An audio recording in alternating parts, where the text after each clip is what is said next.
This is the original eSport racing game. This is iRacing.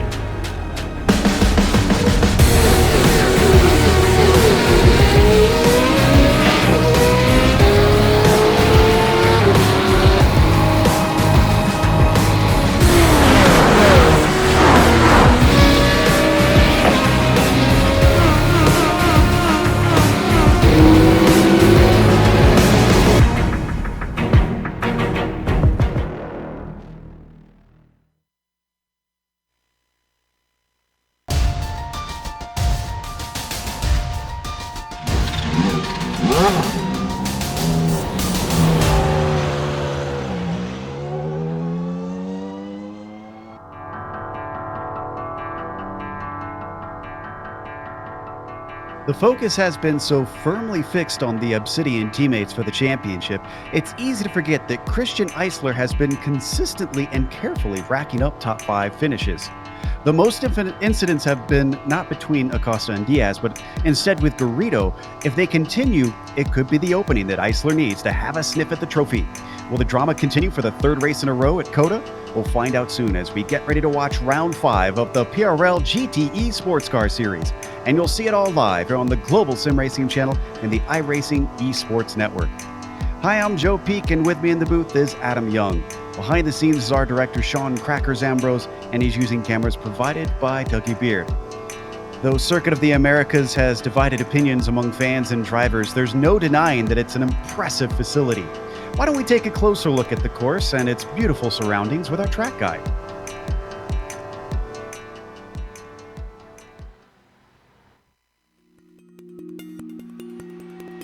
Welcome to Circuit of the Americas. The cliche of everything's bigger in Texas rings true for this track in the Lone Star State.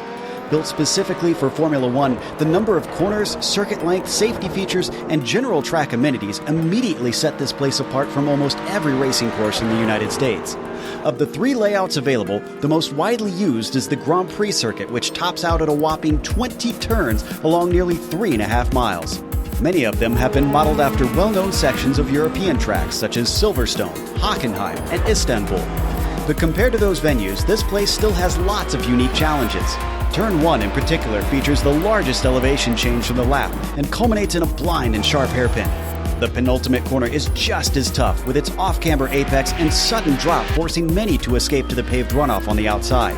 And though it was meant to lure F1, many other series have now raced here, ranging from IndyCar to WEC, IMSA, and even V8 supercars.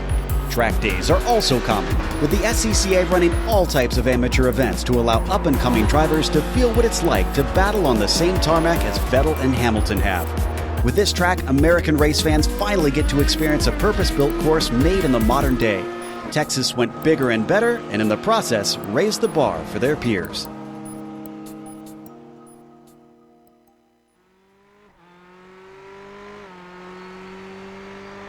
You can see a lap around COTA, and of course, Adam, the drivers will have plenty of runoff, but it's not the runoff I think they're worried about, it's all the bits between that. Yeah, it is. I mean, there's not a lot of places to really hit hard here at COTA with the runoff, but there are some out there. But I'll tell you, this is one of my favorite facilities in the country. Some places, some people think it gives a bad rap, all that kind of stuff. Maybe an iRacing track limits, whatever it is, it doesn't matter. I love this place. Coming here, seeing actual races here, going on top of the tower. That's what we've got today. And of course, running the full layout here, there's 2 other ones in addition to this, all 20 turns here at COTA this afternoon, 3.427 miles. We're going to go around here for 60 minutes. But Joe, very excited to be here at COTA today. Should be quite a challenge for these GTE cars with the skill it takes to get everything out of them. But as always, we want to remind you that today's race is brought to you by SimMSA. Simulation Motorsports Affinity provides many consulting services, from completely customizing simulators to managing teams, individual drivers, and complete events. They're working hard to bring organizations, companies, manufacturers, teams, and drivers together at one place to support and promote sim racing internationally. They're also bridging virtual and real motorsports by providing a network between these two, involving sim racers, real drivers, teams, managers, engineers, and of course, motorsport fans alike. You can find out more about how you can get involved at SIMMSA.net.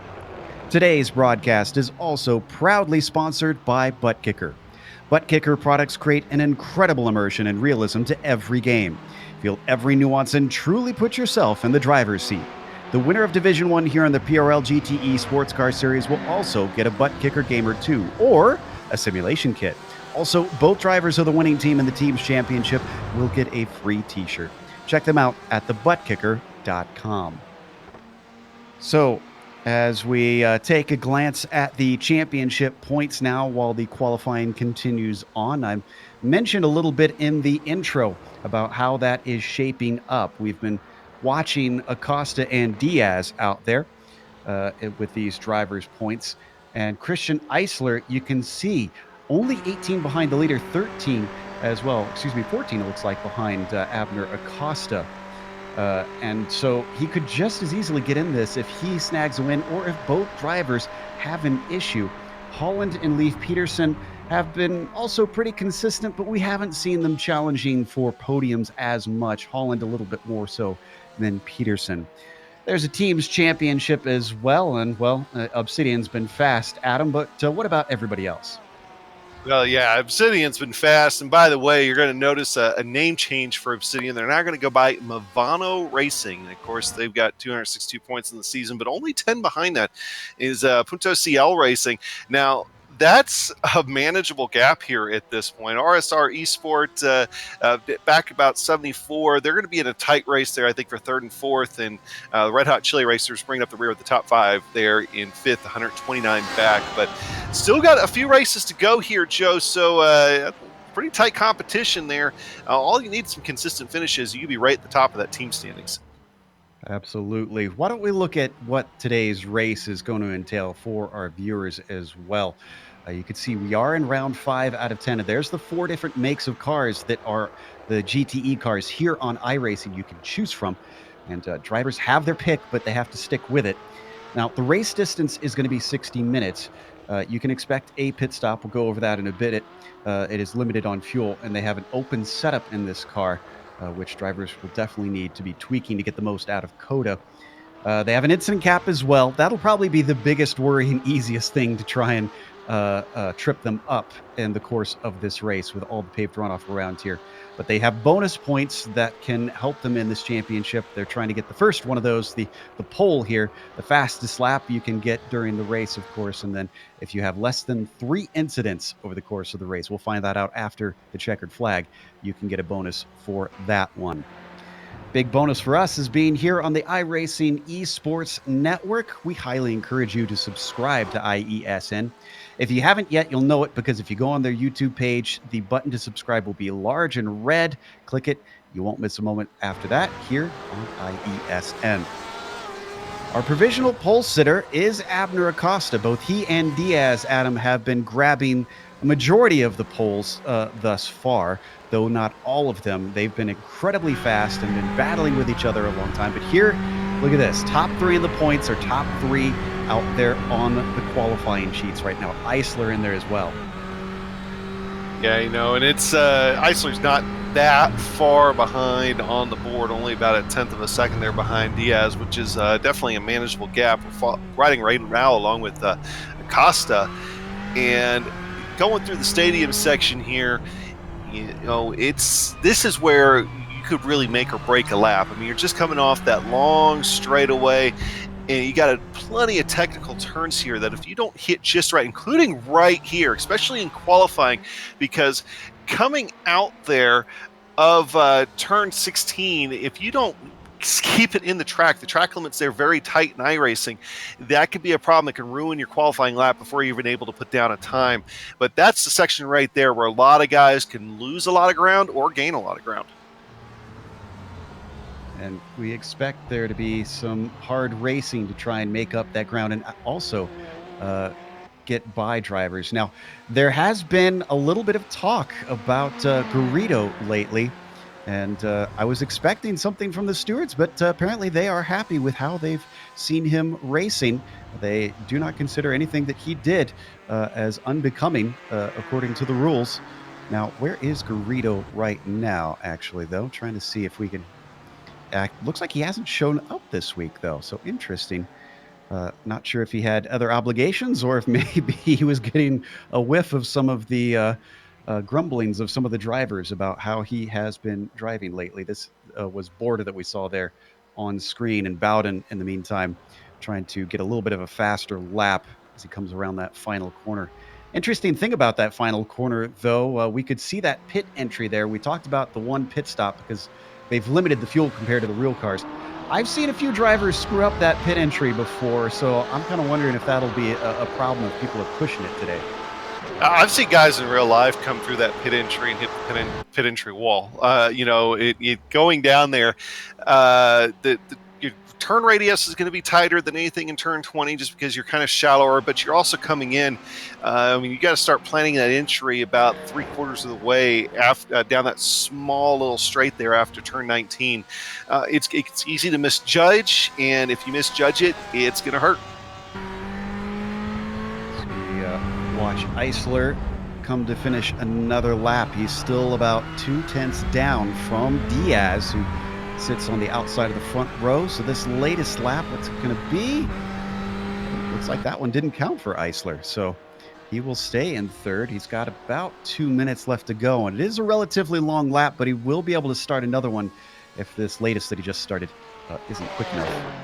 Heb down in 24th as we see him pull off to the side, interestingly. Ooh, wow, Acosta not sitting on his laurels.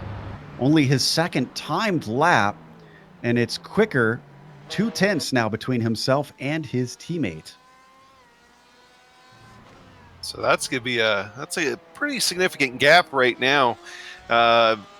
Acosta, first one to really dip into those 58s here. Now, if you guys did it in practice, but you might have a little bit of draft and that kind of stuff involved with that. I mean, that back straightaway here, you can really knock off some time.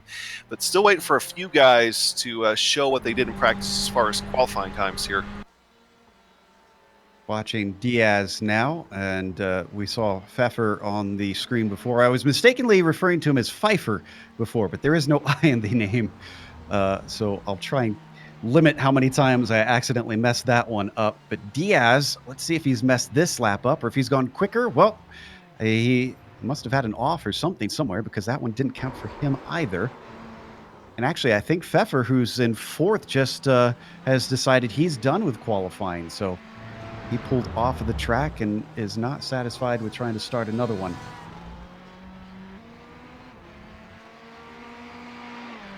Peterson, who sits in fifth. Whoa, way off course coming off the penultimate turn, and that's going to be it for him. He's not even going to start his next one. He'll settle for sixth position. Kenny Rodriguez coming out of the final one is going to be able to start a new one, but that was a slow lap for him that last time by. What about Montini? What kind of pace does he have? He's well down the order comparative to what we're used to seeing from him, and he will get to start this next one. Let's see if this one counts. No, it does not. So that 2-2 is going to stand for now for the number 3. Only a handful of guys were able to set qualifying times faster than their practice times. I'm not sure if we saw Albright manage to get across the line in time. So we're going to watch Swaby here. Let's see what Pegleg's got. He's currently in 15th. He swings down into that last corner. Surprisingly tricky as it rises up and over a crest and down towards the line. He stayed within the boundaries that time, and it's going to be quicker to a 2.07, and that's good enough for a top 10. And watching David Holland now coming down through the back straightaway, heading down into turn 12 under heavy braking. He set the fifth fastest time on the track here just a moment ago in his last lap, hoping maybe he could knock off another few tenths. Ooh. And Diaz went quicker, but it was just barely shy, so he'll have to start on the outside of the front row. Jeff Carollo looks like he's going to abandon his lap. I see Holland, that you were watching a little bit earlier, sitting in fifth. As he comes around Turkey, he's got a 59.5 under his belt. He's about half a second down from our pole sitter. And he's done with this lap as well. He's not happy with that one. What about the car in 24th position? The 969 of Kenny Rodriguez only has 2 timed laps set. If you have an off, of course, they get erased. And this one counts, but it is not quicker. He is going to swing his way into the barrier on the way into the pit entry. And that is how you don't do it.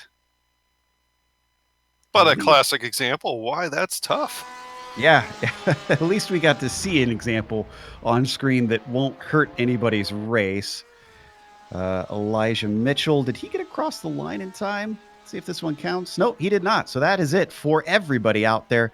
Our qualifying is finished here for round 5 in the PRL GTE Sports Car Series. Abner Acosta takes another pole and another bonus point. After Diaz won last race, Abner will be looking for every point he can get. Diaz will start beside him, though, with Christian Eisler in 3rd. Christopher Pfeffer starts in P4 with Holland starting in 5th. On the outside of him, it'll be Leif Peterson. Lucas Basigalupo will be starting in 7th with Elijah Mitchell in P8. Then in row 5, the inside has Sean Romig in the number 72. Lyndon Swaby will round out your top 10.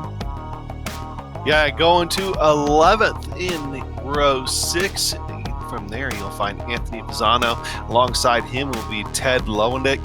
In row 7 will be Fernando Borda, and alongside him will be Jeff Carollo. Federico Montini will start in row 8 with Luis Enriquez. Horatio Calkin will be in row 9, along with Stacy Dungan. Ignacio Rodriguez Fredes, alongside Brett Thurman, will round out row 10 and your top 20. Joey Trungale didn't get the best finish last week. He'll start from 21st, see if he can improve that. Don Bowden is in 22nd. Then it's James LeBlanc in his 007 starting 23rd. We watched Kenny Rodriguez finish things out with that 24th spot, and James Hebb will be behind him in 25th. Derlicka, unusual to see him this far down. Another driver that had a miserable day back at Road Atlanta. Coda, he's going to have some climbing to do from 26. Donald Olson will be 27th. And then Timothy Hargrave starts in 28th position. Everybody managed to get laps in, incredibly.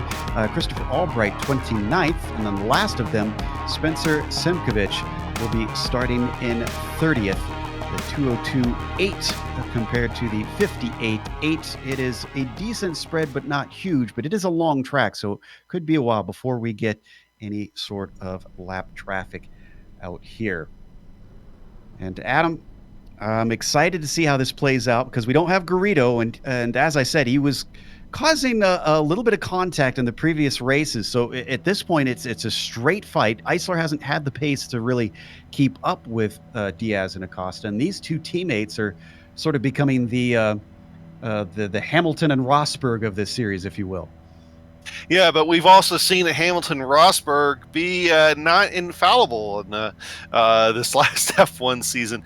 But at the same time, though, this is one of Hamilton's favorite tracks on the F1 circuit. So that could be a good analogy depending on how things turn out here today for Abner Acosta and Michael Diaz. But that's definitely a good black and red there, front row. Of course, Texas Tech, go Red Raiders. Got to throw that out there. Christian Eisler, if he could just get through the technical portions of the track, he'll be doing just fine. We'll see if he can keep up with those Movano cars today coming out and around here, turn 12. One of the more popular spots for overtakes. And then we weave our way through one of these technical sections, the back-to-back hairpins of the stadium section.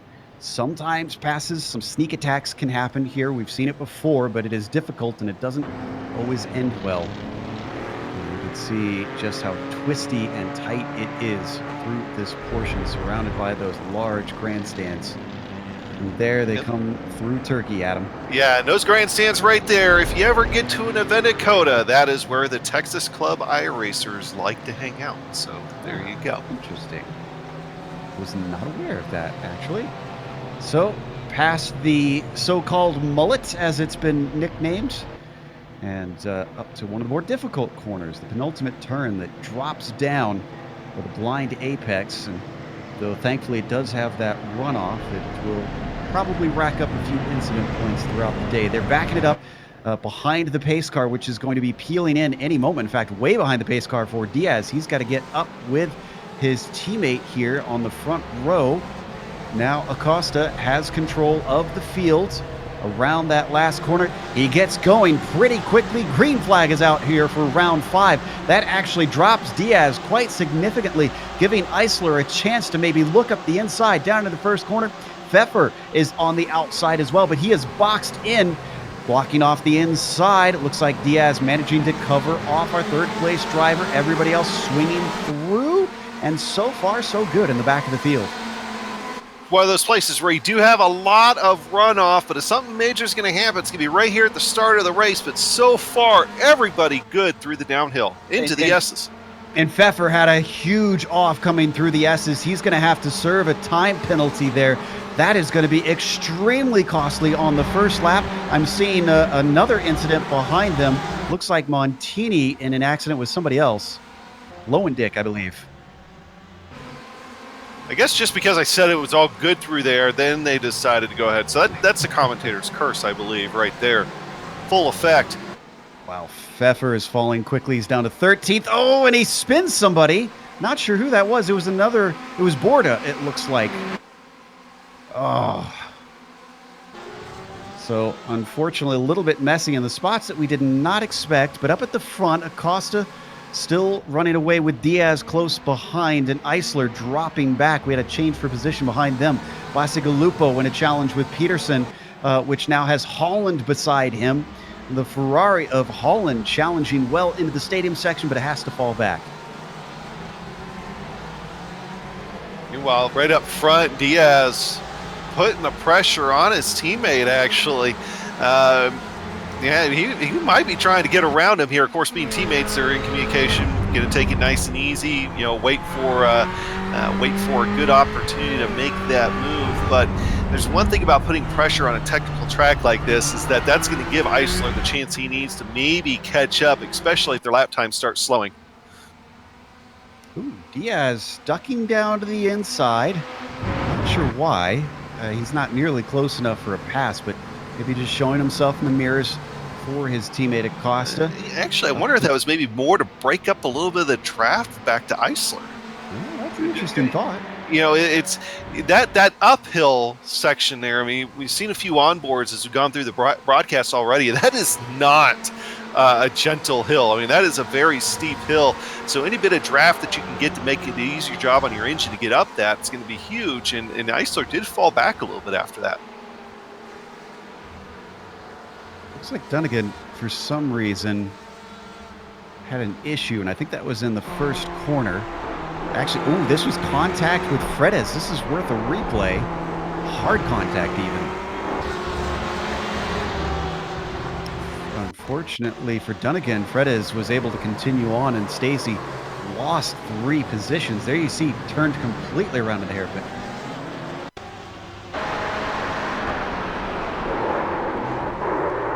Look at this from behind. So they head into turn 1, and you see that little bit of contact there, pushing off the inside. Thankfully, that wasn't as bad as what it could have otherwise been, but still a few positions lost. Thankfully, he's still got 54 minutes here to get it all back.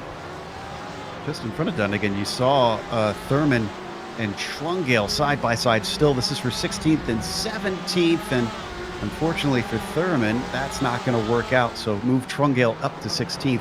Don't need to go to it, but I can report that Montini had another spin all on his own, so he's fallen to dead last and 30th of the field because of that. We've got a bunch of cars in a train in 7th. This is Mitchell, followed by Romig, Swaby, Pisano, Carollo, and Pfeffer.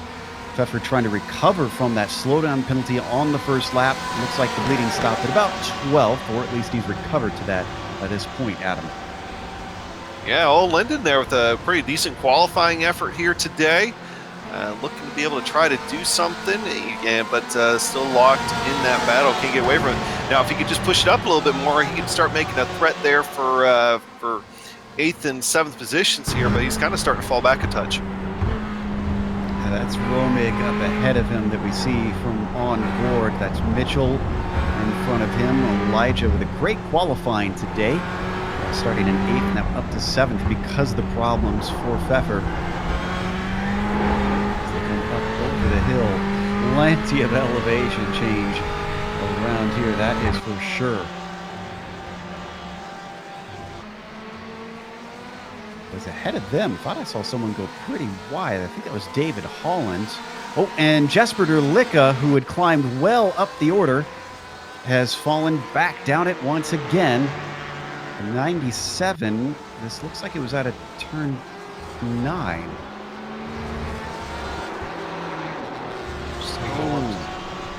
Tank slap. Yeah. And then slapped it into the Tech Pro barriers for good measure. You know, the car gets so light there. That's one of those places where you have that kind of elevation change. And, you know, I've called it before, and people like it. In old NASCAR terms, that was called the hospital wobble. You know, it's you wobble a little bit. Next thing you know, you find yourself in a wall, and that's exactly what happened to Jesper right there. Yeah, that sent him all the way down to 27th. It looked like he was around 20th or so. Yeah, and that brought him well down there. He qualified 26th, so he had made great progress up until that point. Meanwhile, our leaders are closing in once again, but it is Diaz following Acosta. Now, here's where it gets tricky, Adam. And races this season, Acosta has been using the fuel strategy quite well to try and get the 2 wins that he's gotten, and at times just simply get the lead. But last round, we saw Diaz do the same thing and take the victory. So I wonder if it's going to be a case of after you today, that neither of them really wanting to lead? It very well could be. I mean, because you know this isn't known as a drafting track, although there's a few areas where you certainly can, and we've already talked about the front straightaway, and of course you got the back straightaway as well. But you're not going to save a whole bunch of fuel behind somebody, not in that way. So that's I don't know. He might just be maybe that's one part they didn't talk about was fuel strategy when they're going to pit. You know, just in the interest of competition between the 2 teammates. Maybe they have talked about it. Looking a little bit back behind them, Peterson still ahead of Holland, but Holland is applying some pressure. Jesper Derlicka in the same place, just put it right back into the Tech Pro barriers. Oh, well, what do they say about madness? Is trying to do the same thing twice and expecting different results. So Jesper down to 29th after heavy damage. Last round, we saw Leif Peterson, the highest Porsche for many of the laps, and he's doing that again, except he's even higher this time, up in P5. We've seen Leif Peterson quite a bit in GSRC broadcast over the years, and he's one of those guys, too, that can be very sneaky. I mean, doesn't always qualify the greatest. I mean, today was 6th, which is a pretty good effort, but always finds a way to be there at the end. So maybe one of those kind of days for him. He's positioning himself well, that's for sure, as they climb up the front stretch towards turn 1. Holland staying right with him, but it's not just his mirrors he's looking at. Whoa, as way wide goes Bacigalupo in front of him. That's the Ferrari you just saw almost go off the course, but that checked up Peterson, if anything. And now Holland on the attack, rather. But they swing it into the S's, and it's very hard to pass through here. Yeah, and that was a 2-factor thing. If you look at it, Leif Peterson also went really shallow on that turn 1 entry, and I think he was just doing his best to kind of diamond that off. And then when he came out of it, there was Lucas. He wasn't expecting him to be there. So yeah, he definitely got out of the gas and let Holland get to the back of him. All works out. No change of position between 4th, 5th, and 6th. But now they come to the back stretch. If maybe we could see Holland get a run, and he looks decent, he will get a slipstream, but I'm not sure he's quite close enough. Yeah, maybe not close enough to make a move. We're going to see here, though, you know, maybe try to outbrake him going into 12, but that doesn't always work out. So now he's going to stick right behind him and try to keep up with him here going through the stadium section. Right on board with Holland now. Just trailing in behind, getting into the tire tracks of that Porsche. Looks like he's not going to be able to really make too much in the way of inroads through the slower sections. We've got a chance to look at the replays of the start because we had a couple different incidents to look at here. Going to look at Montini's accident. Now, again, was involved with Lowendick, and I'm not sure if they made initial contact or if it was after someone made a mistake here. Let's see. Montini in the green car that you see there. Oh, he got his nose in. Yeah, that'll do it. And both of them go around. Lowendick's not going to be happy about that one, sending them from the mid-pack well down the order.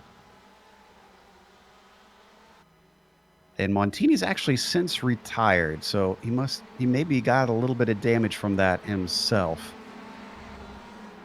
Coming back live, Diaz is dropped off of Acosta here, it looks like.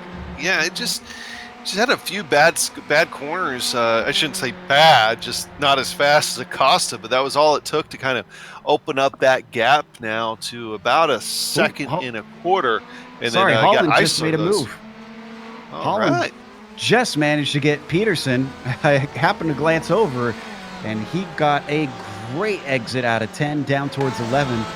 Usually we expect it to be at the end of the backstretch, and it was at the start here, Adam. Yeah, this is one of the sneaky passing points here on the track. If you're able to dive it down in there into 11 and still get that good run going down to 12, you could easily complete a pass right there. But you've got to be able to hit the marks exactly right there and hope that they don't draft back up on you down that long back straightaway. Well, a little bit farther down, Pisano and Carollo in a big battle. This is for 9th position. Just behind them, that's Pfeffer and Swaby. Wow, Pfeffer on his teammate trying to find a way around, but nothing working for now. The pink on these cars, I know it's in honor of Breast Cancer Awareness Month, but pink on a Porsche, just, I mean, it makes me think of the old pink pig scheme that they had. I'd almost forgotten about that. Yeah. Still can't believe that was actually a thing, but yes it was. It was indeed. The throwbacks that harken to the mid-70s that Porsche used to run that sponsorship. Meanwhile, up and around the first corner, Pisano holding them back. I wonder if Carollo's not going to fight too hard if Pfeffer gets a run, because again, that's his teammate, and he's a little bit out of position here. Yeah, still a good recovery drive here by Pfeffer after that, tumultuous first 2 laps for him. He fell all the way back down. I think it was about 15th or 16th there, the very early running, and now already recovered to 11th. Yeah, for those just joining us here that didn't see the first couple minutes, it was a cut course penalties for poor Christopher Pfeffer that caused him to have to slow down on the first lap and give away a ton of positions. Seems a little stuck behind Carollo. You can see coming down the backstretch, Jeff having no intentions of pulling over. Let's stay with this, but just an update. Ever since Holland got past Peterson, he has dropped him like a rock and set off after Bastigalupo. So clearly it looks like Peterson was the plug in the spigot. Yeah, he's quite a bit faster, so that's he's actually, let me take a look at his lap times here ever since he got around. I think it's been about 2 laps now since he got around him. Just trying to get that pulled up here, and yeah, 2.5. So what did so he was 0.3 faster than Lucas that last lap. We'll see what he is here coming around this time, and he was actually faster than Eisler, almost by a half second. So he could have a run here at 2nd and 3rd eventually if he keeps it up. Certainly, and you can see he's closing, well, you can't see because we're still on this battle. I said to stay on this battle. Of course we would, as they were coming up to the front stretch. But now we take a look at Classic Lupo and get a glance at the gap between them, which keeps coming down. Going to hop on board to the gearbox here of Lucas, looking back at Holland. He pulled the move once down into turn 10. He's closing up. Could he try for another one? Oh, I think it's just a matter of time before he gets him here. He's quite a bit faster, so you're not going to be able to hold him off here forever, not for 45 minutes. It's almost, honestly, one of those things that's like, do you try to let him by at a certain point where it doesn't cost you a lot of time, just because of the fact that you also don't want to fall back into the clutches of Leif Peterson either? I'd say let him by when you're going to pit. Frustrate him until, you could. You very well could. Coming in. Yeah. Hold him up. We're getting close to the pit window here, at least the very beginning part of it. Yeah, we should see maybe one or two come in, but it's rare that we get too many drivers try and go for a short stop, possibly those who have gotten damage. We've only lost 2 drivers, and I think those are the only 2 really with severe damage that we've seen. That was Derlicka and Montini, who have left us with 28 still running. Oh, and Pfeffer, did he just get 2 for 1? Or did he lose? Oh, he almost got the position is what I think it was. And now he's finally going to get it past his teammate as Christopher Pfeffer just goes past Carollo for 10th. Take a look at how that kicked off. You know, I said you can make passes into the stadium section or in the stadium section. Look at this. Around the outside. And there wasn't grip out there, but there was grip coming off the corner. Gets his nose in and pulls a bit of a Verstappen there. Yeah, see, that's one of those ones where you get a chance to go to Coda, you go up on the tower, you look down, and it's great watching those kind of moves. You see them quite a bit. They just wheel around that section of the court. Did I say court? Man. I mean, you can consider it a court. But meanwhile, Timothy Hargrave has had a spin, and I'm checking to see if this was helped. Oh, there was 2 separate spins in the same corner at the same time. It was Hargrave, and trying to figure out who the other one is. It was LeBlanc. It was his teammate. Wow. Well, whatever they've got, whatever setup they've got on the car, Adam, I think it's time to go back to the drawing board. Yeah, that's turn 20 is a section where you got to be, in most rear-wheel drive cars, you got to be really careful getting back onto the gas right there. Watch from LeBlanc's perspective, and I said they need to work on the setup. Well, they were in 2 different cars here, a Porsche and a Beamer. There goes one, and target fixation means there goes the other. That's a bit of an embarrassing moment for the SRT team. Both of them, well, one of them is still running. James LeBlanc is running, and then unfortunately, I'm pretty sure that I saw Hargrave take a tow. Now that Pfeffer has gotten past Carollo, he's got Pisano in front of him, and he's only half a second up.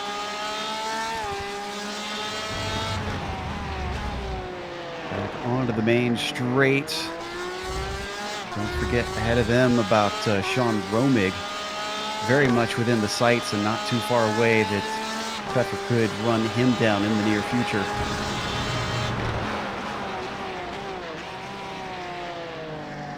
Holland,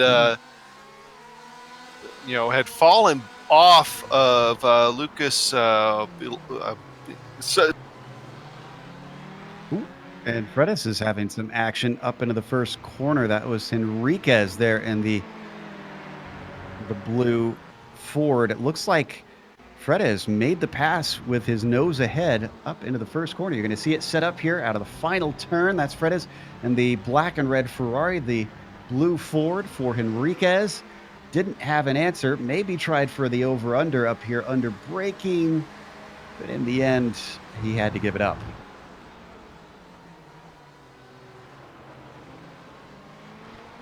Nicely done by Fredes.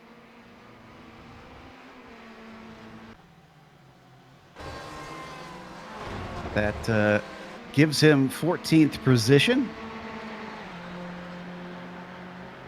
You're talking about Holland, though, here with the gap between them. It did increase, but looks like he's got him in check at least. Yeah, you know, he was right. Holland had gotten right back underneath the rear bumper there of Lucas, and had fallen just back off here in the last half track, so half lap anyway. So now he's trying to get back up to him. It just doesn't seem like he's able to quite get around him, or he's just kind of playing his cards right now, not trying to force the issue, one or the other. But while that's going on, Christian Eisler has been able to squeeze out about a 2.5 second lead over those guys. So that's you don't want to play there too long. You want to try to get around Lucas while you can.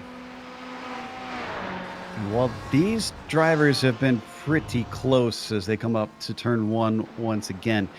The top three have started to spread apart. Acosta almost 2 seconds ahead of Diaz and 2.5 between Diaz and Eisler. Really, this is our best battle right now up at the front between Bacigalupo and Holland. You can see those teammates giving each other a little bit of space.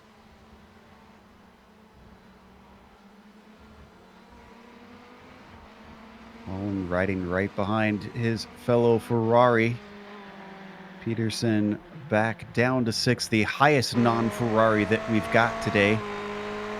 This season has really been the season of the prancing horse here in the GTE series, with this car being very, very fast and taking up most of the top spots.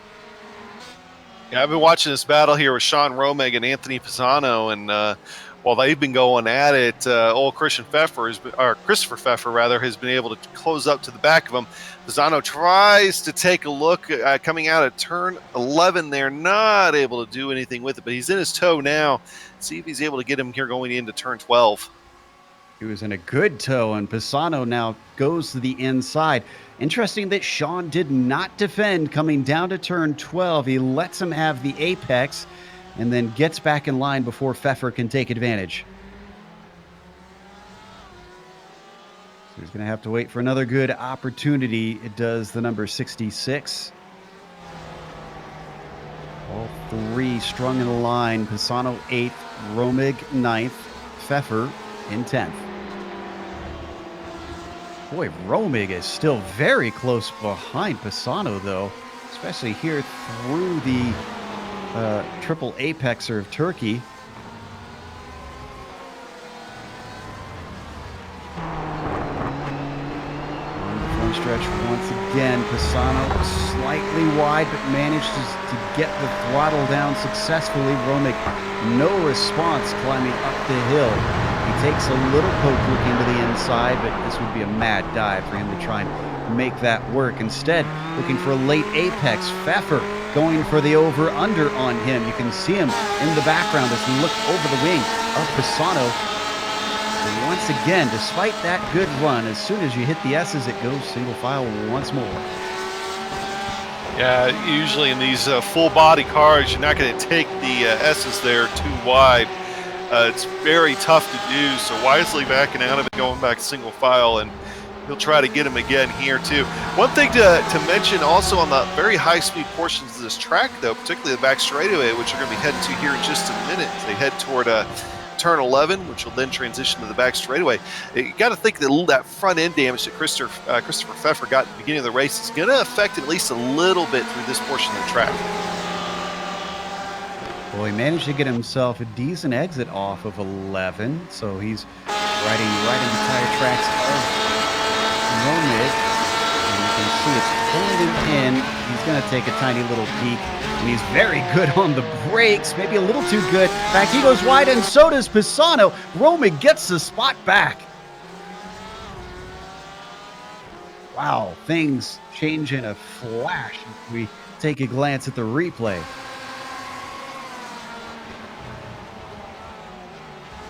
I think he got a little too fixated on what was going on behind him, maybe, or just misjudged the braking point. But right there, that was almost 2 spots lost there if it hadn't been for the fact that Pfeffer ran a little wide himself. Spots is what Joey Trungill just lost, doing the exact same thing. Don't need a replay.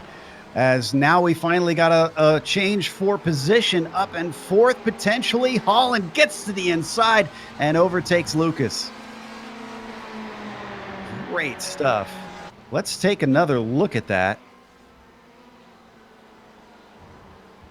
And actually, you know what? This started even before that. Look. This was the pass happened out of the penultimate turn when Bacigalupo was a little bit slow, but he almost got it back coming out of the final corner, and then it all kicked off once more and finally settled up at turn 1. So it took a few corners for them to get that worked out. For some reason, we've seen Dunnigan in the pits. I'm assuming for repairs because Stacy was in there for nearly 2 minutes. And since then, Bowden has also come in for what I believe is a scheduled stop.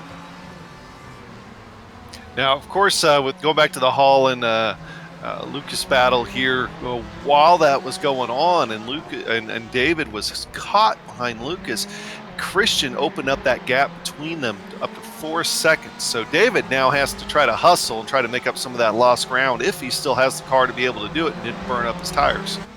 Well, we won't get a clear picture yet because obviously the first corner was going to be slow for Holland, so this won't be a representative lap. We'll have to keep watching and see what he's got underneath them. I tell you what, turn 12 seems to be Calamity Corner lately, because now it's Horatio Calquin who spun on his own through there, lost a couple spots. That was both to Henriquez and Thurman that he relinquished and now races in 16th.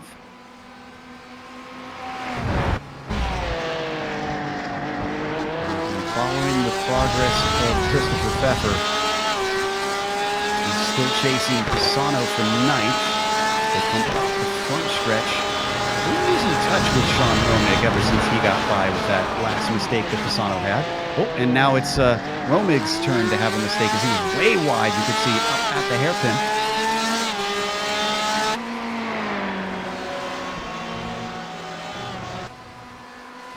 We've got a few more pitters. Don't need to go to it, but Rodriguez and Trungale, the two that are in now. And I was wrong. Bowden not in for a standard stop. Bowden has been in there for 2 minutes. So he must have hit something that we didn't see.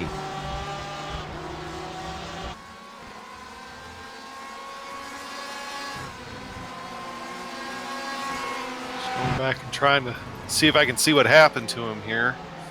So far, I haven't had any luck to see what happened with Bowden. While Adam is checking into that, we're watching one of our battles onto the back stretch here. This looks like Pisano still that we're seeing chasing Romig, but also trying to run away from Pfeffer. The 66 from New England, not close enough down into 10, but a lot tidier at the apex. This could set him up for something into the stadium section, which we've seen Christopher do before. On Bowden, I could not. I don't see really any damage on his car. I didn't see him hit anything, at least in the 2 laps before he came in. I did see him have a really hot pit entry, but he was able to keep it off the Tech Pro barriers there by about a half an inch. So I don't know what's going on with him, but dropped like a rock because of the him being in pits. Out of the penultimate turn one more time and on to the front stretch. Pfeffer potentially trying to set him up with a run, but it's not looking successful. In fact, he's going to drop a little bit of time as Pisano very strong in that Ferrari coming up the hill into turn 1. Getting pretty close to the halfway mark. I think when they cross the line, it will be just about exactly halfway.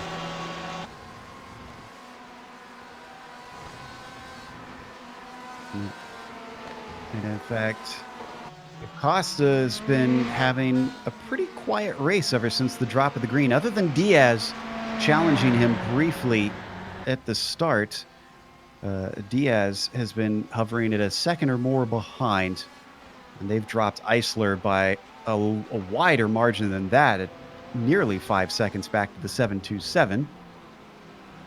Yeah, Eisler just hasn't had as consistent a laps as these two. And actually, Diaz has been able to close that gap back up a touch on Acosta. But it seems like every time he gets close, Acosta's just able to pull away. Watch from Diaz's perspective. Interesting to note about Eisler, this seems to be his MO this season. I think I mentioned it at the start of the broadcast that Eisler is the only one besides Acosta to have managed to finish in the top 5 in every race. And it looks like those two will continue this trend if they stay where they are. You know, 10 races, people seem to think that that's, you know, it's not like it's a year-long a season or anything like that. You don't have multitudes of events. But 10 race season is still enough to where if you can finish consistently, you're going to have a pretty good points haul. And to finish in the top 5 every race, that should be everybody's goal as far as going into the season. Obviously, everybody wants to win, but hey, consistency sometimes winning championships. That's how Modov certainly, or excuse me, Acosta certainly got his over Modov. Acosta looking to take a second one, but he's now fighting his teammate for it instead. Diaz has chopped it down yet again. It's gone down to just over 1 second, but they're coming up on traffic. Joey Trungale, one of our early pitters, is in, and has Pfeffer had more trouble? It's in turn 1. This one, again, of his own doing. Maybe overdriving the car, trying to make the time back. Yeah, it looks like he just went in there really hot, tried to take a shallow entry like we've seen a couple of guys do, and it just broke loose on him actually on entry. I mean, he wasn't even to the apex of the corner yet before the car had started coming around on him. Well, that puts him in the 12th position once again. So everything that he had regained is now re-lost once again.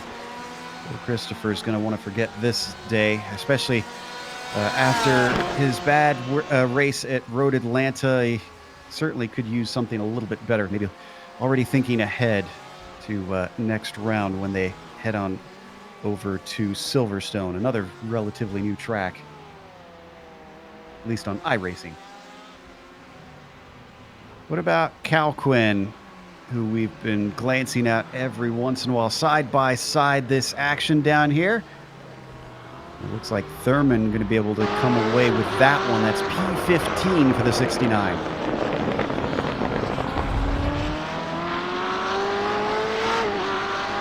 Was he overtaking Cal Quinn, or was that? Well, that was Cal Quinn looking to try and get him, so he successfully defended. Oh, but that's going to hand it right over after such a good move down into turn 12. Thurman going wide down through Turkey makes it easy. Pfeffer has decided it's time to come into the pits. Let's see if that pink 66 actually returns to the track, though, or if he's going to call it a day. Would not be surprised, too, if we start seeing more cars coming down pit road, actually starting to see lap times fall off a touch for some of these guys. So might be time to come down and, you know, top off the tank, make sure you can go the rest of the way. And it'd be interesting to see in this scenario with this particular track, who takes tires and who doesn't. Thurman joined in the pits. Meanwhile, Borda and Heb, they are fighting for what is now 15th, now that we've had the cars come in. Heb currently leading Borda. Just guiding the two of them through the SSO, but he's way wide through that left-hander there. Into 8 and 9 and over the hill. He's got to clean it up, or else he's going to give an opportunity to Borda down into 11.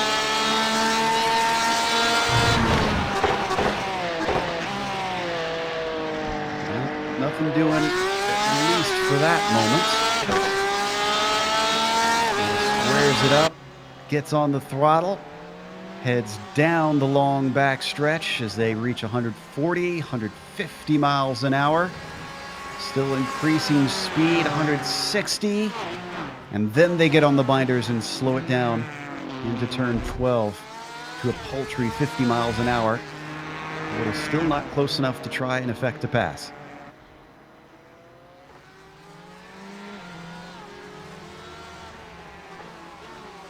Just kind of follow up one of the things I've been watching here with Holland and Eisler, whether he was going to be able to catch him or not. That last time by was actually one of the few times I've seen Holland run slower than Eisler, but it was only by a tenth of a second. And the times he's been running faster, it's only been about by a tenth of a second.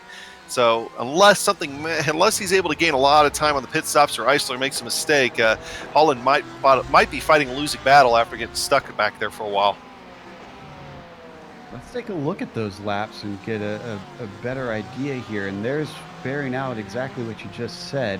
Holland actually slower the last 2 laps even. Yeah, that lap 13 there, you got it. That was back when he made that pass, which is the reason why there's such a time disparity on that one. It's a long time to get around here. Just shows you, even though it was that long ago, it still shows up on our lap charts. So Holland's going to have to start hustling if he wants to get on the podium. But we've seen that Eisler is a pretty cool customer this season. 24 minutes left to go. Now we're starting to get towards the end of the pit window as well. Back to Borda once again. Oh, and Borda just got it. Just past Heb in an unusual place. Did Heb get maybe... Stay with this.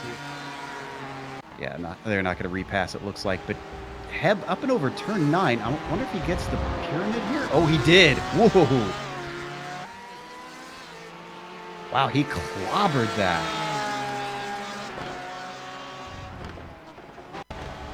He's gonna hope that he doesn't have, or I hope that he doesn't have a ButtKicker on that car. Then it lived up to its name if he did.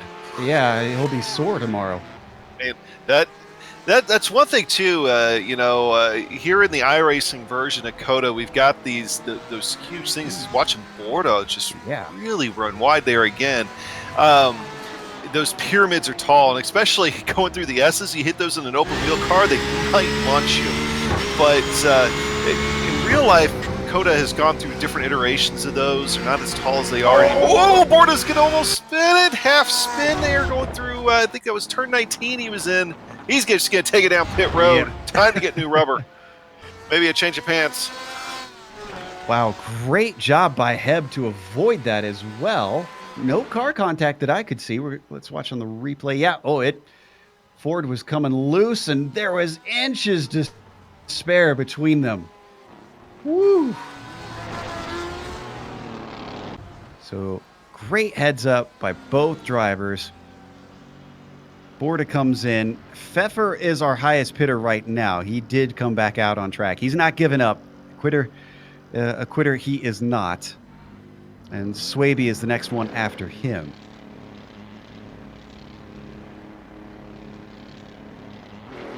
So far, we're waiting for plenty of our front runners to pit, though. We haven't really seen many of them even think about it.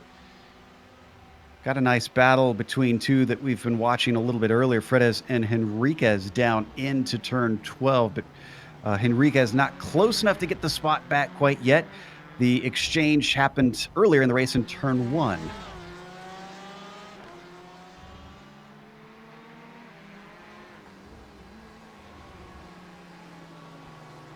We've seen some decent passing through here and some unexpected passing, Adam, but it does look like it's kind of tough to try and set it up.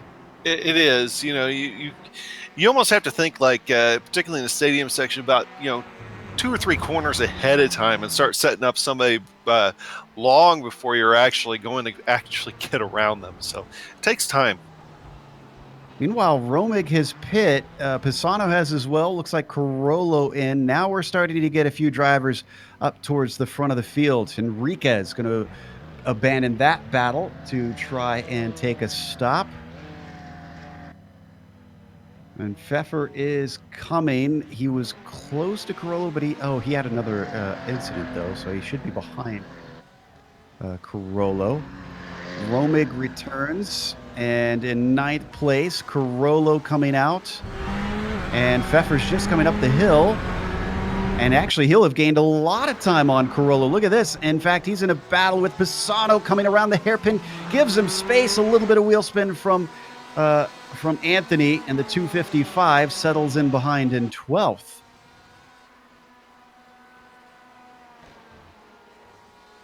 Close, very, very close. And that, I almost say that early stop worked out very well for Pfeffer. I'd say he gained a lot of time on them. He did, and then that's it's kind of what he was going for. If it's one of those things, if you can't really pass him on the track, try to get him on pit road, and he's definitely done that, recovering from a few mistakes. I wonder if that is what Diaz is doing, because he just came into the pits as well. So Michael Diaz down looking for his stall as Acosta continues on. Eisler doesn't pit. Holland does. Dominoes starting to fall. Bacigalupo in. Peterson in. Then we got a big gap behind them. Mitchell joining, but Fredez a long ways behind. Can't really appreciate how long this pit road is until you go down at the amazing speed of 39 miles an hour. Exactly. Diaz is back out, and Diaz is in clean air. Interesting. Nobody near him in front. Holland back out. Returns in 4th place. Also in a whole lot of clear air himself. So does Acosta and Eisler respond? I think Eisler has to. Eisler's in traffic right now. And I think some of these guys are going fast enough, they're slowing him up. Yeah, there you see them right there. That is Heb and LeBlanc. They're just ahead of him. And that is 4th position, by the way. They're going to let Eisler through.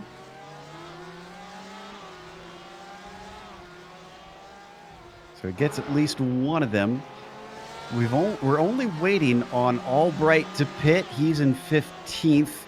And then our top two, Acosta and Eisler. Actually, Abner is coming up towards the pit lane now. Let's see if he elects to come in and listens to Adam's advice. No, and there he goes, finally. Dedicates himself to pit entry. Christian Eisler still stuck in the lap traffic. He ducks in. Yeah, I think that was the only smart play that Christian had right there, was try to come in and get away from those guys, because they were definitely slowing him up. And that's actually the thing that Holland wanted to see. He wanted to see something like that happen and try to gain some ground on him like that. We're watching Diaz come in onto the front stretch. Acosta at the very front stall because he took the pole. He's already out and past the line. Diaz has his speed up, but Acosta has a short run to the hairpin, and Diaz was not able to jump him. In fact, I don't think he even gained time on it. Yeah, at least eyeballing it, they seem to be separated by... I think Acosta gained time on him. Not a lot, maybe just a couple of tenths, but that gap is definitely wider than what it was. And I don't think Holland gained on Eisler either. It's about 6 seconds between them.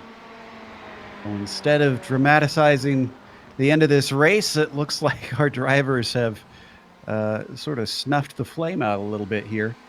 The following 15 minutes could hold something for us, though, because we are catching traffic now.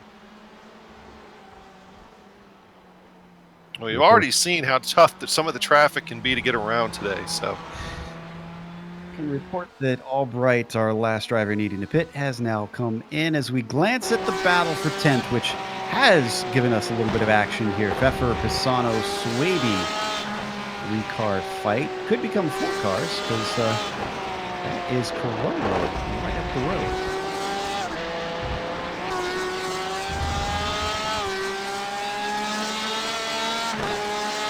On board Pfeffer. gonna say Pfeffer. I don't think he's gonna be able to get back up to the likes of Romig and Mitchell, but he's definitely done a good job recovering from his mistakes and being able to get back up into the top 10 and actually fighting to try to dive into the top 10 if he's able to get around Corolla up there. I think he's not even thinking about Corolla right now because he's having to go defensive on Pisano, who had a great run down the backstretch. And he holds that Ferrari back for the moment.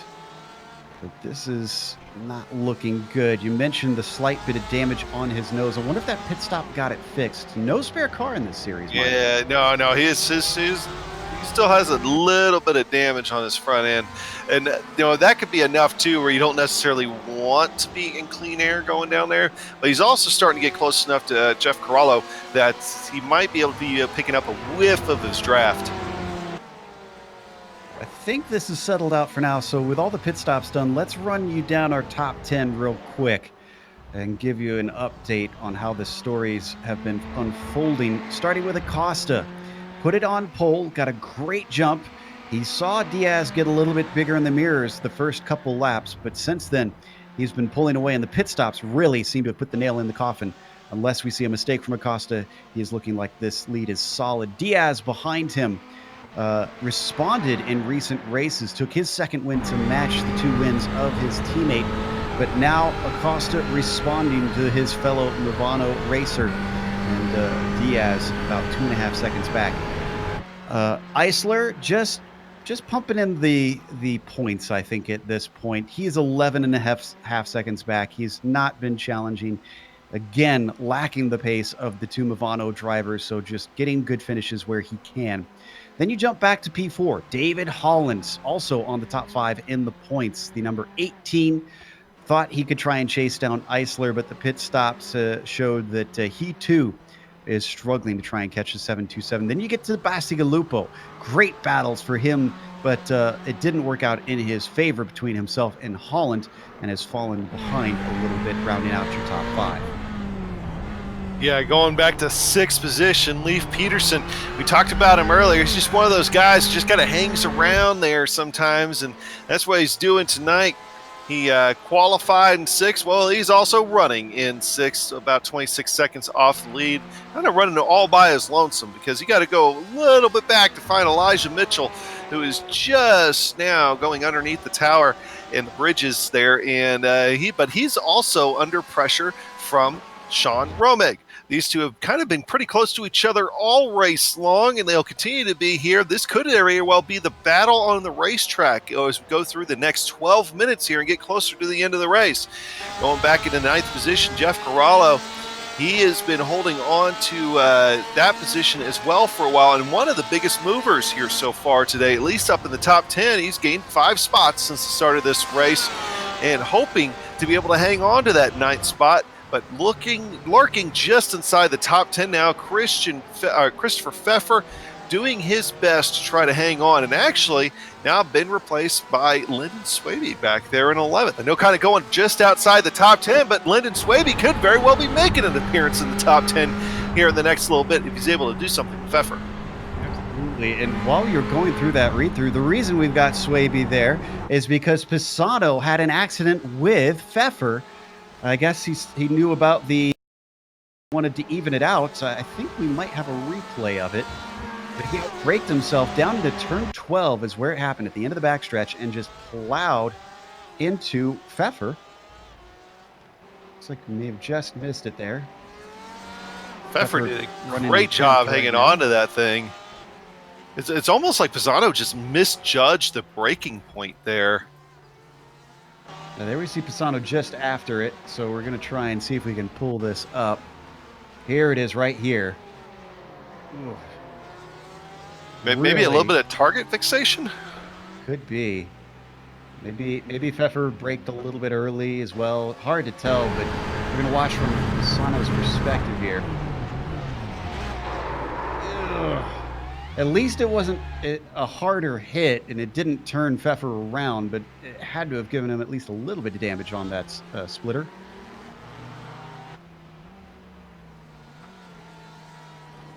Well, Pfeffer can now focus forward a little bit with Swaby not terribly close behind, and Corolla the next one up ahead of him. You know, one thing I've noticed on these GTE cars, that one piece you really do not want to have messed up is that rear diffuser.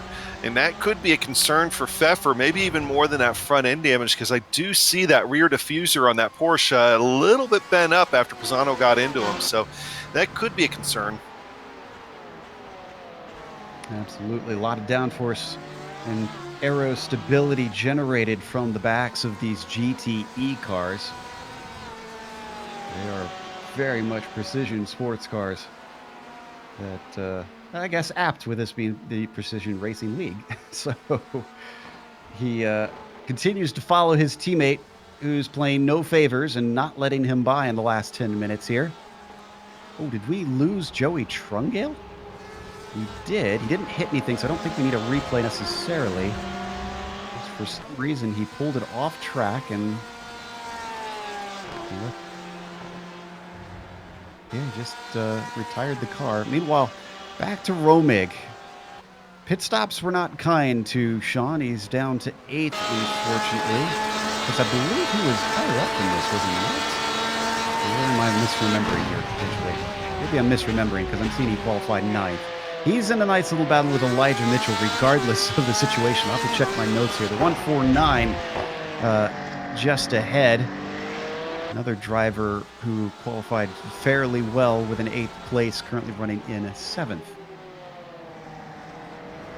Yeah, I'm been watching here, and I was thinking when we were doing our rundown a few minutes ago, this might be the battle on the racetrack to kind of close us out here. And so far, it's shaping up to be, because I think Romig is faster, but you know, Mitchell's obviously fast enough. It's giving him a headache trying to get around him. They're going to come back onto the main straight. Romig looking to get the throttle down. This is Porsche versus Porsche, which, by the way, the highest is still Leif Peterson, and he runs still in 6th. But interesting to note that from Peterson down until Christopher Pfeffer in 10th place, it is nothing but Porsches. Actually, it is perfectly split. All 5 Ferraris in the top 5, all 5 Porsches in the bottom 5 of the top 10.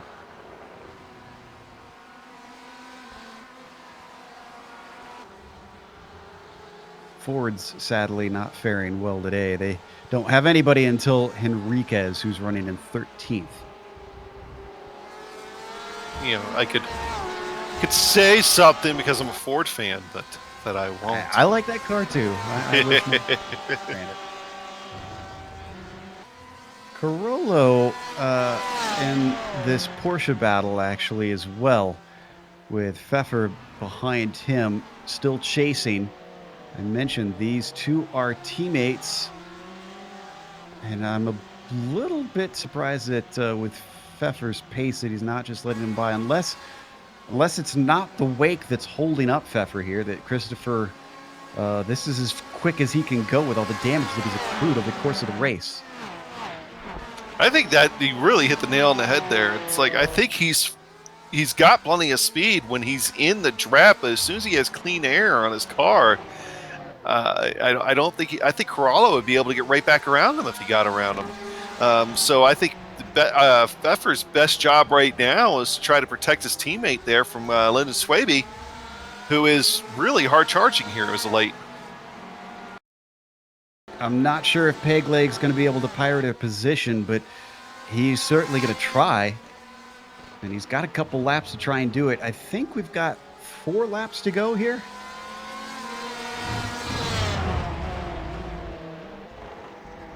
Open around that last corner. Oh, very wide for Carollo. Pfeffer gets a decent run, and he's going to reel him in. Gets it down to about a car length. Looks to the inside. No defensive move from Carollo, but he still turns into the apex and says, no, you may not pass. So what you're saying is he carries a big long stick and has a big long white beard. He also speaks softly. Aha. At least that So, time he did. so was that a little Gandalf Churchill right there? Is that what we're going to go with? That's fitting. As they climb up the S's and look at this with Romig, though. Very tight down into turn 11, but with the pass not done, he really wants to get himself traction off the turn to get another go down the backstretch. They've got Simkovic ahead of him, and Simkovic is lap traffic. He's going to slow and let them up, but that'll give a slight bit of draft up to Mitchell. And that might just keep Mitchell safe this time. I've been watching Mitchell through these braking zones. He really attacks those hard zones, particularly at turn 1 and turn 12. If he's going to try to make a move, I think that's where he's going to be. He's just going to simply try to outbrake Mitchell. Oof, and Mitchell not looking the cleanest lately there, but both of them went wide coming out of the stadium section. Romig is going to have to tighten things up if he wants to get a chance. Out of Turkey and into one of the error-inducing corners, number 19. But both of them looking nice and tidy through that one.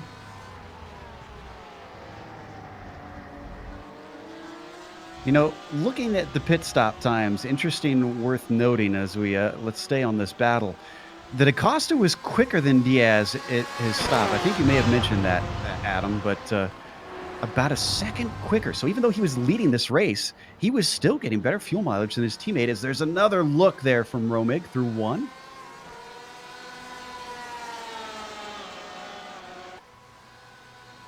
Has to fall back in line.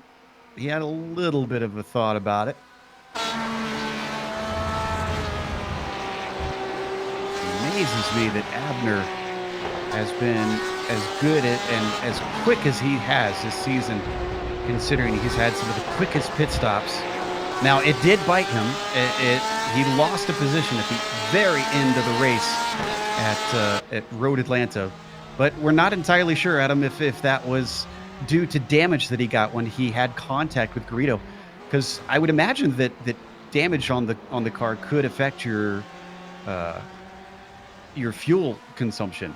Yeah, I mean, more drag is going to be using up more fuel. I mean, that's the easiest way to put it. Hey, we don't need to go to it because there's still enough of a gap, but one thing to keep an eye on here as we go through the last couple of laps is Leif Peterson has really been gaining on Lucas Biacobo here the last little bit. In fact, last time by, he was a half second faster, so could see a battle shape up for 5th, but we still got better battles for 7th and 8th, and also going back to 9th, 10th, and 11th right now. Yeah, look at Romig's nose get ever bigger on that gearbox camera of Elijah Mitchell, making sure that he keeps the pressure on, even if he's not going to get a chance to pass. As Adam said, this is for P7 that these two are trying to settle out. Valuable points up here. I can tell you that we've got a lap and a half to go because of Costa across the line with about 3 minutes left. And again, that start-finish line starts way back there. It's not this one that they're crossing right now. It's all the way right after the final corner. Never understood why F1 does that, though.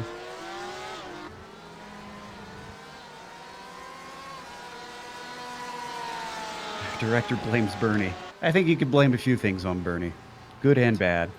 So, and we, again, one of those things, we don't need to go to it, but I was just talking about Leif Patterson and maybe Lucas Biacobo picking up. Leif had a terrible lap, ran 4 seconds slower than what Lucas did. So that battle's going to be for naught. Yeah, at this point, with the separation we're seeing between a lot of the drivers in the top 5, it's focus on your own race and just bring it home. Pfeffer is focusing on his teammates' rear wings still, and this time he's going to have a go down into turn 11. Once again, given space at the apex. Can he get the launch off the corner? Not nearly as good, but he can duck right back in and get a second bite of the apple. Carollo, does he defend on his teammate here? The 66 down to the inside. The answer is no. Jeff stays on the racing line. And this one's looking a lot better as long as he doesn't outbrake himself. Christopher tucks it in nicely, but this loses 2 positions for Carollo potentially. That is Swaby, peg leg. I said he might try and pirate a spot, and I think he might just be able to do it. No, he's going to be covered off. He's on Contact between them. He goes around. Swaby continues on as Carollo loses not one, but two spots here potentially. Nope, it's going to be one. Semkovic letting him stay ahead. Semkovic actually a lap down, so that wouldn't have been a spot for him. There was the contact from on board Swaby's view.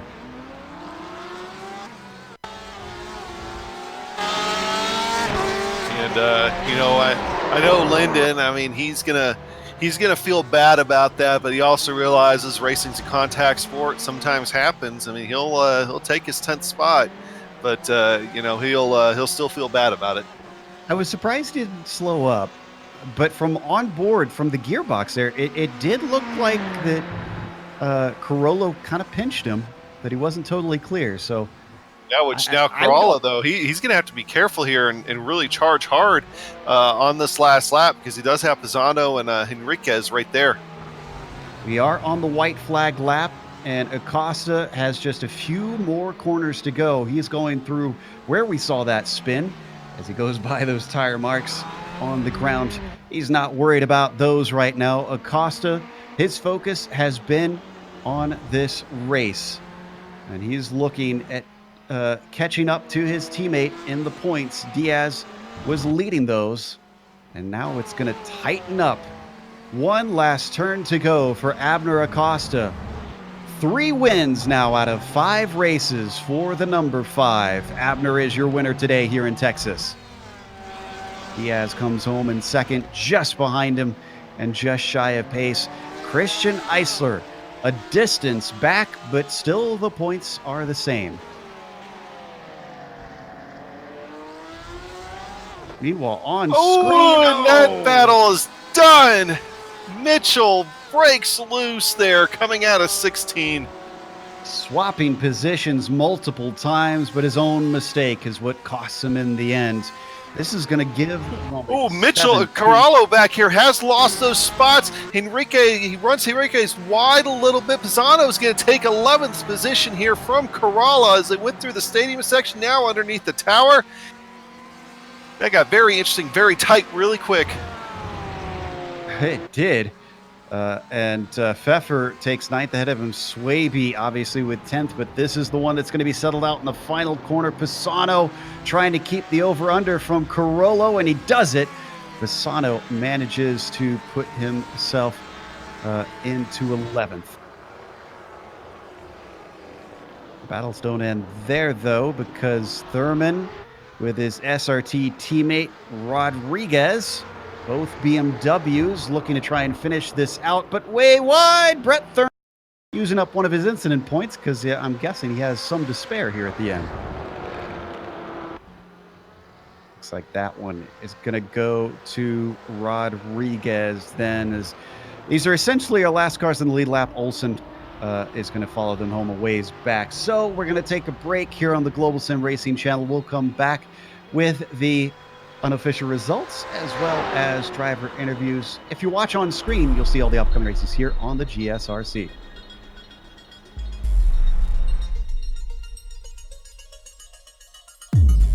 iRacing, you wanted the best, you got them for a breast. Often imitated, never duplicated, the greatest show under the world of outlaw.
Welcome back to Texas here at Circuit of the Americas. We watched round 5 of the Precision Racing League's GTE Sportscar Series. And in the end, Abner Acosta with another victory. It's been swapping back and forth between himself and his teammate Diaz, who did follow him home in second to limit the damage today. Christian Eisler with a third, who has just been hovering around and unfortunately hasn't been able to close the gap on those two, but at least pulled good points. David Holland behind them takes a fourth position. He tried to chase Eisler, but didn't have pace in the dying stages. Lucas Bacigalupo with a well-earned top 5, just ahead of Leif Peterson, who is struggling with a broken shifter at the end. It was stuck in fourth gear. Very Schumacher-esque there. Sean Romig behind them in 7th, finishes ahead of Elijah Mitchell. They swap positions multiple times on the final lap, and Elijah settled for 8th. Christopher Pfeffer, who not only had a slowdown, had multiple spins, had contact. This was just a nightmare of the day for the driver, who qualified in 4th and has to accept 9th in the end. Lyndon Swaby rounds out your top 10. Yeah, another crazy finish was Anthony Pisano, Jeff Carollo, and Luis Henriquez in 11th, 12th, and 13th. They had a fantastic battle there on the last lap. Ignacio Fredes will come home in 14th, Horatio Kalkin in 15th, Todd Lowendick in 16th, Kenny Rodriguez in 17th position, Brett Thurman in 18th, Donald Olson in 19th, James Hebb in 20th. When you get to 21st, then it is James LeBlanc. Spencer Simkovich behind him. These drivers laps down. Stacy Dunnigan in 23rd. Christopher Albright, multiple laps down for him in 24th. Joey Trungale, 25th, managed to finish. Then you get to the DNFs with Bowden, Hargrave, Derlicka, and Montini. Never had to deal with a sneeze on broadcast until now. As we take a glance at our winner, Abner Acosta, who's going to talk to us. A victory over his teammate, not by a wide margin, but enough to get the points he needed. Abner, once again, we noticed that you had a quicker pit stop than Diaz. Do you attribute that to the luck of iRacing's random pit stops, or were you once again getting better fuel mileage than him? I think I just put less fuel in it. I just put it to the dot. I think I had 0.3 gallons at the end, and I think he had an extra lap according to what he told me. And it could have been that. I think also before I came into the pits, I did a quick lap. I don't know. We'll have to check the stats, but I think it's just my fuel calculator. Now, I noticed that there was nothing that happened to Garrido in terms from the stewards, although he did not show up today, and that let you and Michael manage to fight it amongst yourselves. But I don't want to get you in trouble with the stewards, but what are your thoughts after they decided no action on that? Actually, I did not even report him. I know if I did, they would have done something because it was pretty obvious. He apologized, and I wanted to report him. I was just really upset at the time, and I honestly just whatever. I just let it go, but I didn't report him. That's why he didn't get anything. I'm sure if I would have, he would. I think he's really fast. I have nothing against him. I want him to stay in the league, and he's really good competition. He just needs to think a little more, maybe when he's when he's making passes, and that's it. But I'm sure he'll do better. That's very sportsmanlike of you to come back with that response. But really, I think the fight right now is between you and your teammate heading over to Silverstone. It's been swapping back and forth. Is that going to be another case where we'll see Diaz have the leg over you, or can you keep this up? I actually might not be here next week, so I guess the guys are going to have some fun. I'm going on a little vacation, so I'll definitely be here the week after that, but I'll definitely probably get no practice. But so I won't be here next week. Well, that'll clearly be the drop week for you. Again, congratulations on the victory, sir. All right, thank you, guys. I want to thank my team, Ivana Racing, the guys, Michael, Moises for spotting, and I want to thank ButtKicker and SimMSA and you guys for broadcasting. Thank you. That was your winner today, Abner Acosta. And up next, we have second place's teammate at Movano talking to Adam. It is Michael Diaz. Michael, you had a great run out there again today, but once again, coming up just right back behind your teammate Abner Acosta there. Now, you still are in the points hunt, though, and Silverstone's coming up quick. Just heard that Abner might not be able to make it, so you could have a good points day there.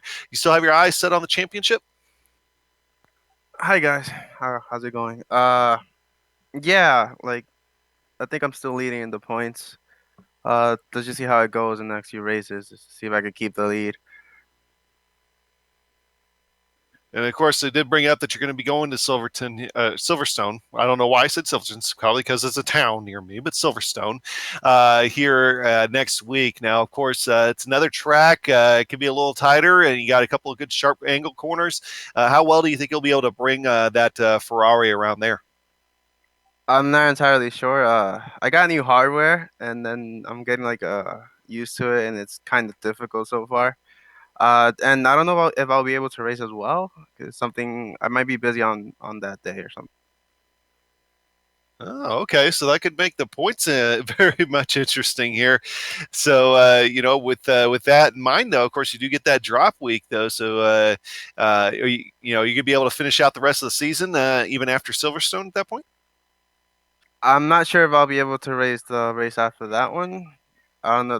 The league I think drops people who miss 2 races, so I'm not sure at this point. Alrighty.